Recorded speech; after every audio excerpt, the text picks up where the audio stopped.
Если у вас дома есть кабачки, не спешите жарить оладьи, потому что этот салат может легко стать вашим новым летним фаворитом.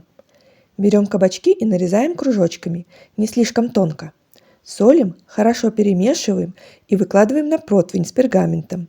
Слегка сбрызгиваем растительным маслом и отправляем в духовку до мягкости. А пока готовим соус, который здесь играет главную роль. Смешиваем сметану, соевый соус, горчицу и измельченный чеснок. Готовые кабачки перекладываем в миску и заливаем ароматным соусом. Добавляем свежую зелень и перемешиваем. А теперь маленький секрет.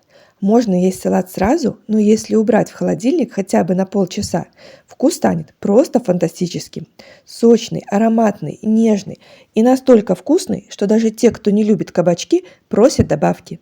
Сохраняйте рецепт, ставьте лайк и подписывайтесь. А вы уже пробовали такой салат?